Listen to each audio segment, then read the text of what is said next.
Hello, everyone. Mr. President, it is a great honor to welcome you and your team to Pfizer's Kalamazoo, Michigan site. Established in 1948, our Kalamazoo site is one of 3 manufacturing plants in the US that are engaged in the manufacturing of the Pfizer-BioNTech COVID-19 vaccine. Our colleagues here have been working around the clock throughout the pandemic to ensure a continuous supply of critical hospital medicines, as well, of course, as to produce and ship Pfizer's COVID-19 vaccine. From hour 1 of this presidency, and to be honest, well before the elections, President Biden has demonstrated an understanding of the urgency of this pandemic, a deep compassion for those whose lives have been impacted, and an unwavering belief in the ability of both science and American ingenuity to help us bring an end to this public health crisis. I'm happy to say that the manufacturing and shipping of the vaccine have gone very well so far. As of February 17th, we have supplied 40 million doses to the US government, and our shipment accuracy is 99.9%. Of course, recognizing the urgency of vaccinating as many Americans as quickly as possible, we are taking steps to further accelerate our production. To this end, we have found a great ally in the Biden administration, which has significantly aided our efforts in a number of areas, including support for rated orders through the Defense Production Act, help in securing both critical materials and equipment needed here in Kalamazoo to expand our manufacturing capacity and fulfill the US orders. In addition, Pfizer has been working to expand and enhance our manufacturing capabilities to increase the number of doses we are able to produce globally by the end of 2021. As part of this expansion, we are adding a new formulation suites here in Kalamazoo, lipid production capabilities in both Kalamazoo and at our site in Groton, Connecticut, and fill-finish lines at our site in McPherson, Kansas. In addition, we have engaged 2 US contract manufacturers, and we are also increasing the supply of raw materials from existing suppliers and bringing on new suppliers. We have improved our processes to double the batch size and increase yield, and we have deployed more efficient lab test methods to reduce release times. All of these efforts have allowed us to reduce our timelines from approximately 110 days from start to vial ready, and we are now approaching an average of 60 days, which is an almost 50% improvement. Thanks to all of these actions, but more importantly, thanks to the support of the Biden administration, over the coming few weeks, we expect to increase the number of doses being shipped from the US, for the US, from an average of 5 million doses per week, which is the average until now, to more than double of that number, starting from the next couple of weeks. We are on track to provide to the US government a total of 120 million doses by the end of March, and to reach 200 million doses released by the end of May, 2 months ahead of the original schedule of that milestone. Of course, today, during this meeting, the President challenged us to identify additional ways in which his administration could help us potentially accelerate even further the delivery of the full 300 million doses earlier than July. Mr. President, the challenge is accepted, and we will try to do our best.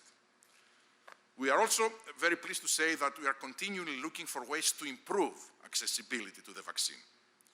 Just this morning, we announced new data demonstrating the stability of our COVID-19 vaccine when stored for a total of 2 weeks at -20 degrees Celsius, a temperature more commonly found in pharmaceutical freezers.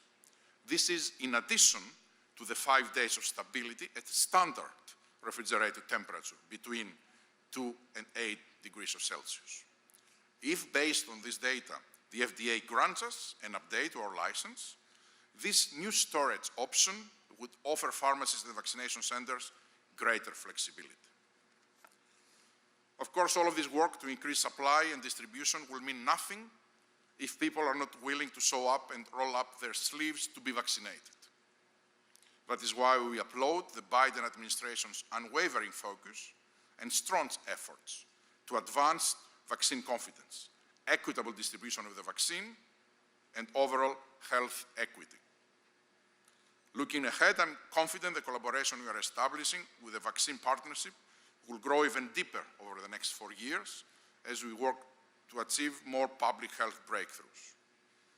And this is because President Biden understands the importance of moving at the speed of science. Pfizer's participation, for example, in the National Cancer Institute's Cancer Moonshot initiative is just one example of our shared commitment to accelerating the discovery of medical breakthroughs. Pfizer's Chief Scientific Officer, the head of our research organizations, Dr. Michael Dolstein, is a founding member of Cancer Moonshot. And we all know of the President's deep personal involvement. His advocacy for accelerated cancer research in the wake of his son's Bo's passing has made a real impact. The same type of impact our colleagues hope to make every day in pursuit of our purpose, which is breakthroughs that change patients' lives. Once again, Mr. President, I want to thank you for visiting our Kalamazoo, Michigan site and for all your support. And now, ladies and gentlemen, it is my great honor to introduce the President of the United States.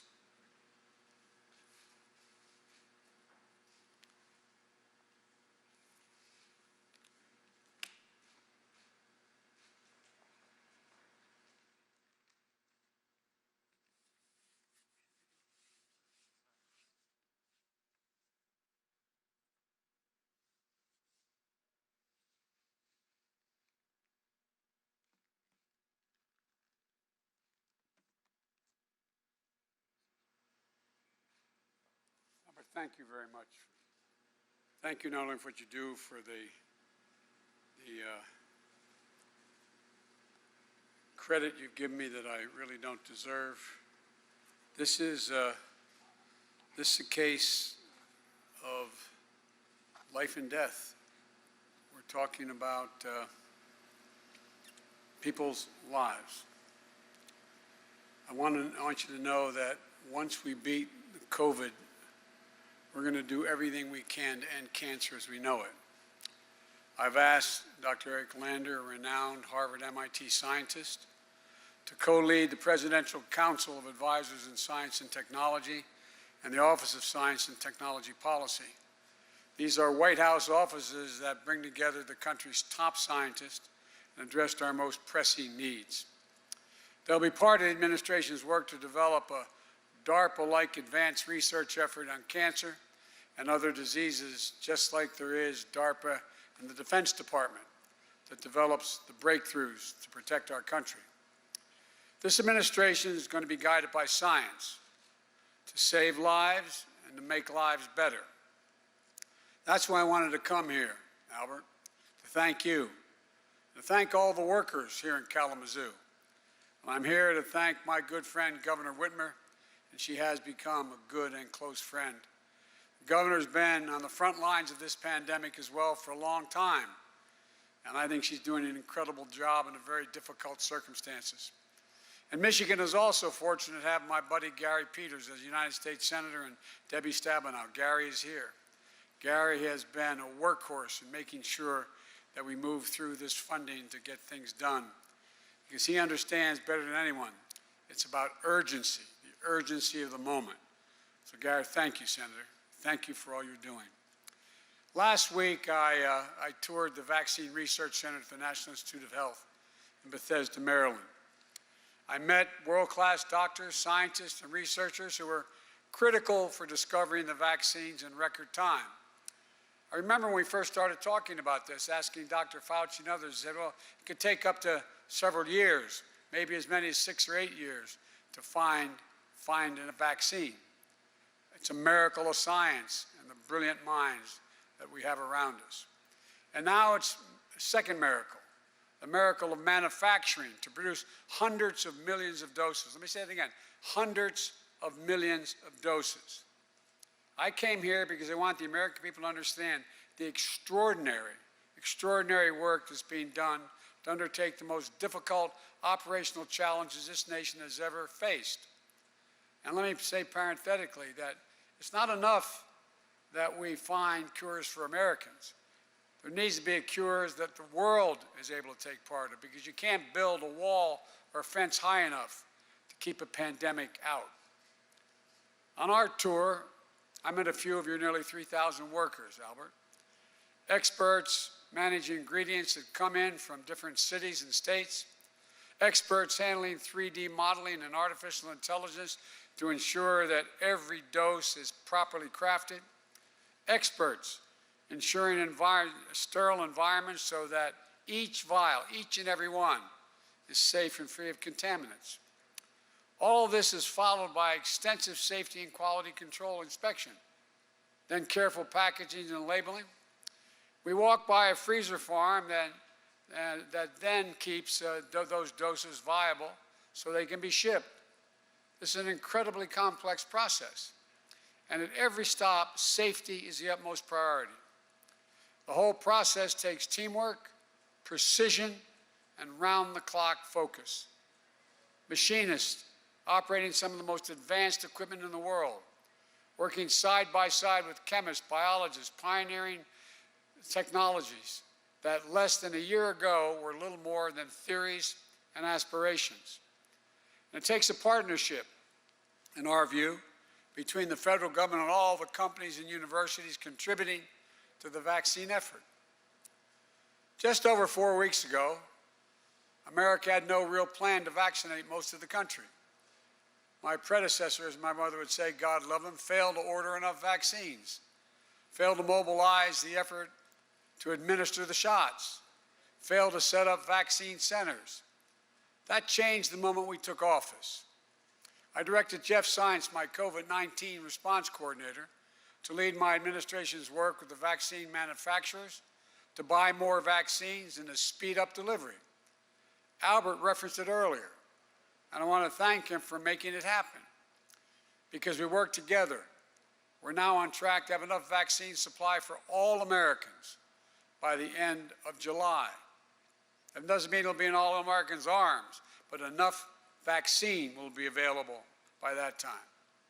These orders allow facilities like this one to plan ahead, accelerate their production schedules. Here's what else we did. When we discovered that vaccine manufacturers weren't being prioritized when it came to scrutinizing and securing supplies they needed, we fixed that problem and got them what they needed. We also used the Defense Production Act to speed up the supply chain for key equipment, like fill pumps and filters, which has already helped increase vaccine production. In fact, on our tour today, they showed me a critical piece of machinery they didn't have before. Now they do, and it's allowing them to ramp up production. And as we increase supply, we're carrying out a clear plan to get shots into the arms of 300 million Americans or more. And I know people want confidence that it's safe. Well, I just toured, and it's where it's being made. It takes more time to do the check for safety than it does actually to make the vaccine. That's how fastidious they are. And listen to Dr. Fauci. Dr. Fauci assured me that COVID-19 vaccines were safe. That's why several weeks ago I went through the rigorous scientific review. That's why I took my vaccine shot publicly, to demonstrate to the American people that I know and believe it's safe. That's why Vice President Harris also received her shot publicly. We all know there's some history, there's some hesitancy about taking this vaccine. We all know there's a history in this country of having subjected certain communities to terrible medical abuses in the past. But if there's one message to cut through to everyone in this country, it's this: the vaccines are safe.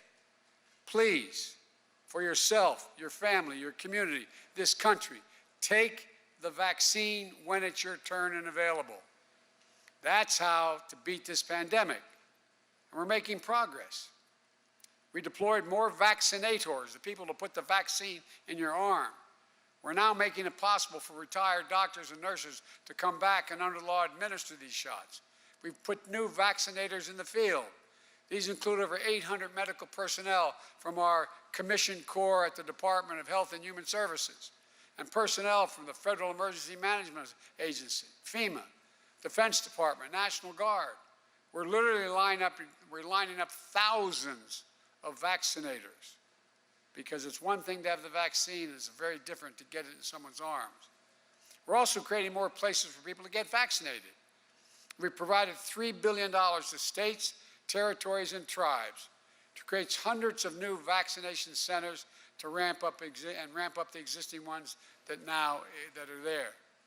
Right here in Michigan, with Governor Whitmer, FEMA has provided tens of millions of dollars to bolster the state's community vaccination centers. From the National Guard at the Expo Center here in Kalamazoo, to the TCF Center in Detroit, to parking lots and churches across the state. We've worked with governors in California, Texas, New York, and more to come to stand up mass vaccine sites and stadiums that will be open 24/7 in arenas and community centers. It's an effort that's on top of the federal government, covering the full cost for the state's use of their National Guards for pandemic efforts. And you suggested I do that a while ago, and I promised you I'd do it, and we did it. We also started shipping vaccines directly to thousands of local pharmacies across the country, so eligible folks can get the COVID-19 shot like they would a flu shot. Here in Michigan, that's already more than 220 pharmacies, like Rite Aid and Myers, in more than 130 cities in Michigan. And that's just the beginning. It's only been 4 weeks. And for folks who aren't near a pharmacy or mass vaccination centers, we're deploying mobile clinics. These are special vehicles and pop-up clinics that meet folks where they live, folks who don't have access to transportation to get the shots.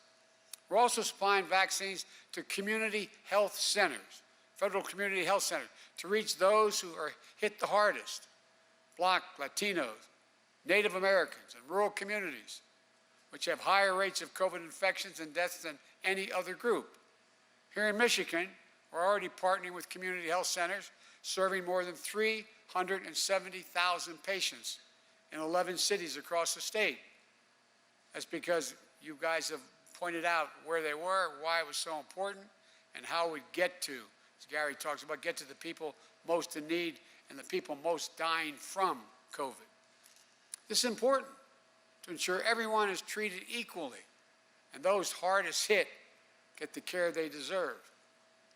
We're now at a point where we've seen the average daily number of people vaccinated nearly double from the week before I took office to about 1.7 million average per day getting a shot.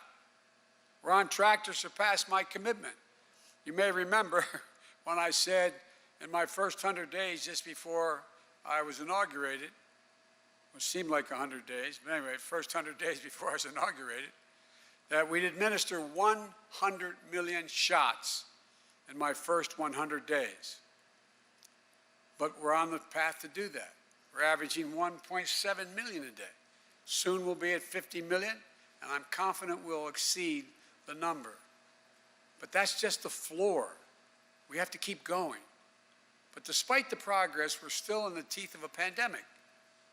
New strains are emerging. In a few days, we'll cross 500,000 Americans who will have died from COVID-19. 500,000.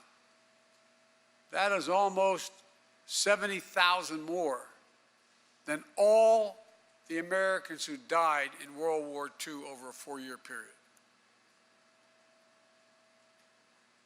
All the sorrow, all the heartache, all the pain.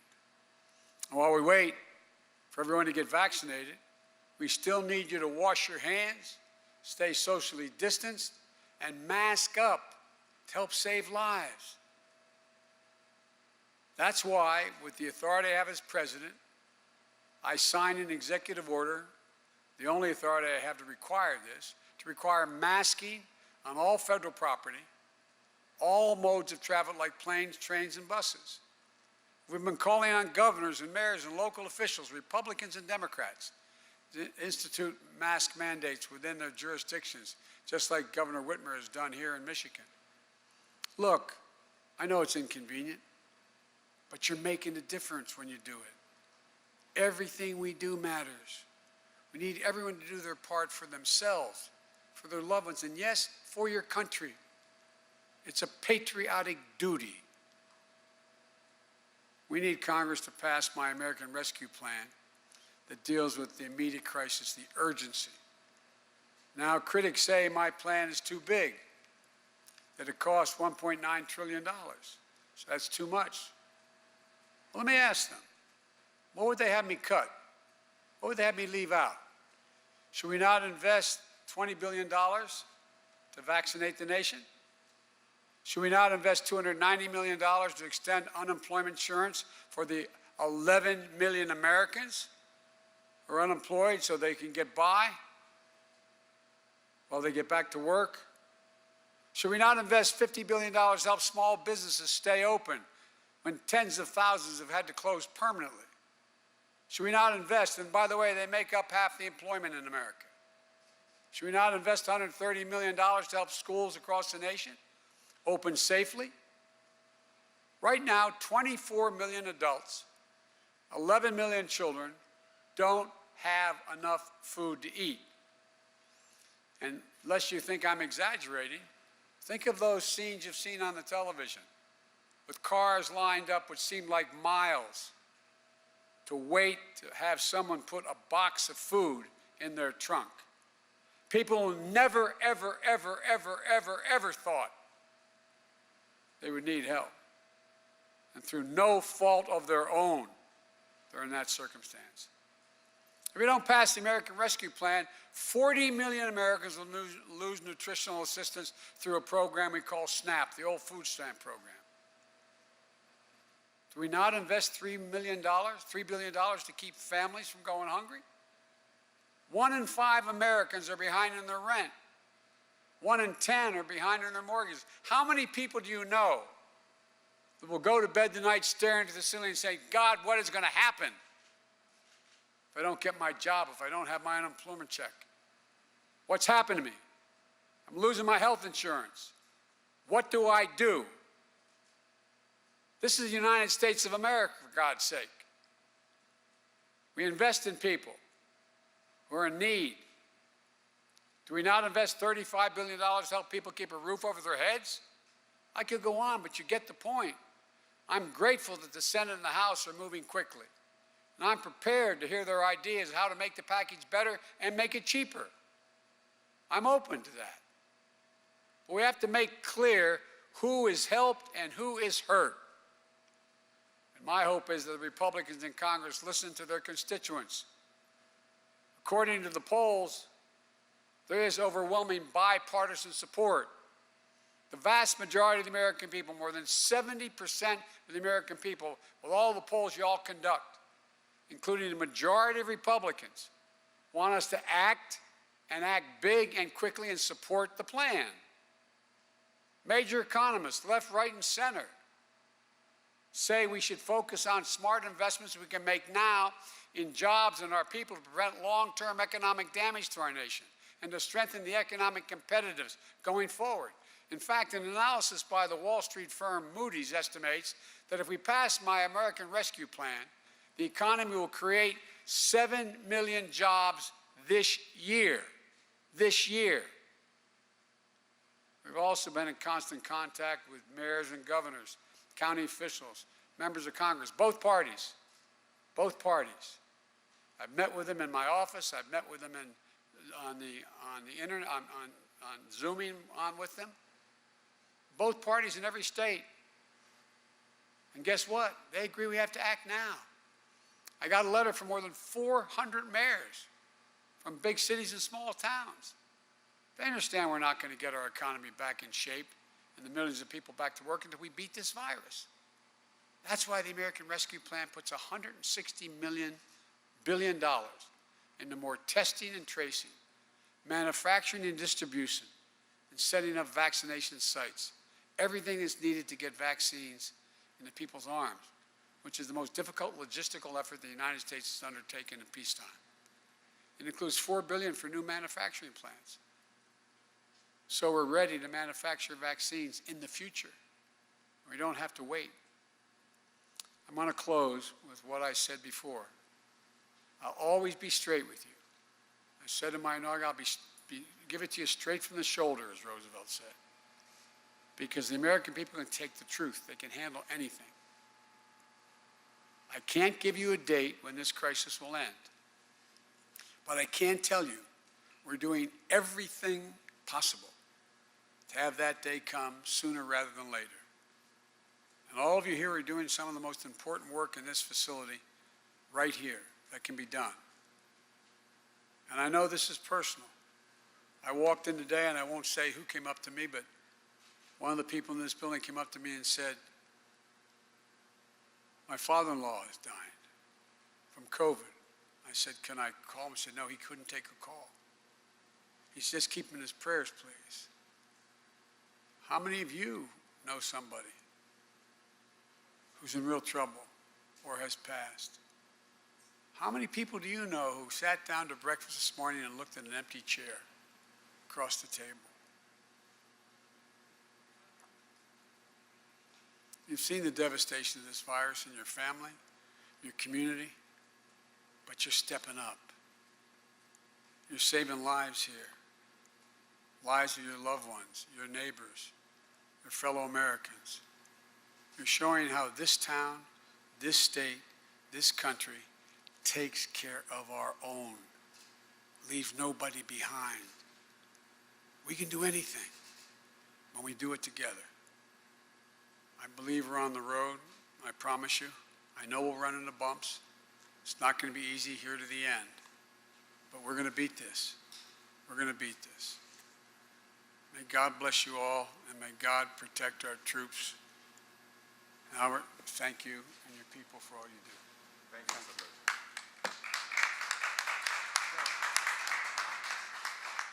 Thank you.